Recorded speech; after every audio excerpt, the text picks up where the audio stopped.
Good morning students, welcome to the accountancy class. बेटे, आज का हमारा नेक्स्ट टॉपिक है एडजस्टमेंट ऑफ कैपिटल। ठीक है, एडजस्टमेंट ऑफ कैपिटल क्या है? कहते बेटा, जब रिमेनिंग पार्टनर्स डिसाइड करते हैं ना कि उनकी कैपिटल्स, जब कोई पार्टनर रिटायर हो जाए, किसके इक्वल हो, उनकी प्रॉफिट शेयरिंग रेशो के अकॉर्डिंग हो, तो उस केस के अंदर क्या करना होता है? कहते सम पार्टनर्स या तो मतलब अपनी प्रॉफिट शेयरिंग रेशो के इक्वल लाने के लिए अपनी कैपिटल को, अगर कम है तो लेके आते हैं, ठीक है, और अगर ज़्यादा है तो विड्रॉ करके लेके जाते हैं। ठीक है, सो अल्टरनेटिव क्या है? कहते कैपिटल्स को हमने एडजस्ट करना होता है किसके through?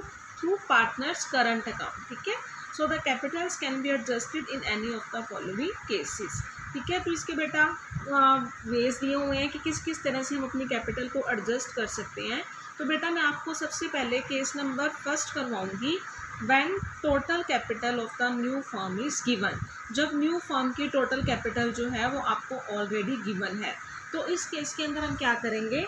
When total capital of the new firm is given, सबसे पहले बेटा हम असर्टेन करेंगे कि प्रेजेंट कैपिटल कितनी पड़ी है रिमेनिंग पार्टनर्स की। मींस हम उनका पार्टनर्स कैपिटल अकाउंट बनाएंगे, सारी एडजस्टमेंट्स करेंगे। एडजस्टमेंट्स करने के बाद हम देखेंगे कि एट प्रेजेंट उनकी कैपिटल कितनी पड़ी है। फिर हम कैपिटल कैलकुलेट करेंगे, calculate proportionate capital of remaining partners on the basis of total capital of the new firm. जो आपको उन्होंने बताया ना कि जब total capital of the new firm given है, तो जो टोटल कैपिटल न्यू फर्म की गिवन होगी उसको न्यू प्रॉफिट शेयरिंग रेशो में डिवाइड कर देंगे। ठीक है, अब हम देखेंगे कि न्यू प्रॉफिट शेयरिंग रेशो के अकॉर्डिंग कितनी कितनी कैपिटल होनी चाहिए और कितनी कितनी उनकी प्रेजेंट है, एट प्रेजेंट अवेलेबल है। तो फाइंड सरप्लस कैपिटल और deficit capital of each continuing partner by comparing. उनके दोनों कैपिटल्स को क्या करेंगे? कंपेयर करेंगे। मतलब स्टेप नंबर 2 को स्टेप नंबर 1 के साथ क्या किया जाएगा? कंपेयर किया जाएगा। बेटा अगर प्रेजेंट कैपिटल ज़्यादा है प्रोपोर्शनेट कैपिटल से, ठीक है, प्रोपोर्शनेट कैपिटल मीन्स ये वाली जो स्टेप नंबर 2 में आपने देखी है, ठीक है, जो उनकी एट प्रेजेंट होनी चाहिए, और ये जो है प्रेजेंट है। ठीक है, अगर प्रेजेंट कैपिटल ज़्यादा है प्रोपोर्शनेट से मीन सरप्लस है। ठीक है, और अगर प्रेजेंट कैपिटल कम है प्रोपोर्शनेट कैपिटल से तो मीन्स डेफिसिट है। प्रेजेंट कैपिटल मीन्स अब जो उनकी है इस टाइम पे बिजनेस के अंदर पड़ी है, और प्रोपोर्शनेट कैपिटल वो है जो उनकी न्यू प्रॉफिट शेयरिंग रेशो के अकॉर्डिंग होनी चाहिए। ठीक है, तो क्या करेंगे? दोनों को कंपेयर करेंगे। अगर प्रेजेंट ज़्यादा है प्रोपोर्शनेट से तो सरप्लस आएगा, तो उसको हम क्या कर देंगे? पे कर देंगे। अगर प्रेजेंट कैपिटल कम है प्रोपोर्शनेट से तो डेफिसिट आएगा, मीन्स पार्टनर्स लेके आएंगे।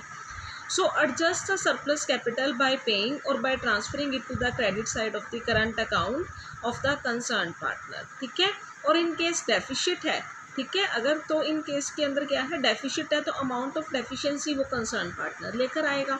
ठीक है, तो अगर अकाउंटिंग एंट्री क्या होगी? कहते if the capital is less than the proportionate capital, अगर कैपिटल कम है, प्रेजेंट कैपिटल कम है प्रोपोर्शनेट से, तो पार्टनर लेके आएगा cash account debit to concern partner's capital account. और अगर कैपिटल जो प्रेजेंट कैपिटल है वो ज़्यादा है प्रोपोर्शनेट कैपिटल से, तो उसको हम क्या कर देंगे? पे कर देंगे।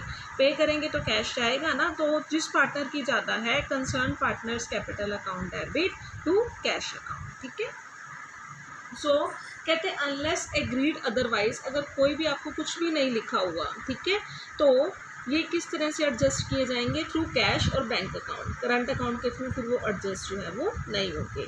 जैसे देखो बेटा, एग्जांपल करवा रही हूँ आपको, एक एग्जांपल नंबर 36।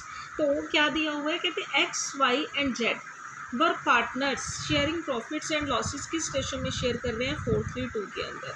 वाई रिटायर हुए 1 अप्रैल 2018 को। On that date capitals of X Y and Z, सारी की सारी एडजस्टमेंट करने के बाद आपको कैपिटल्स गिवन है बेटा।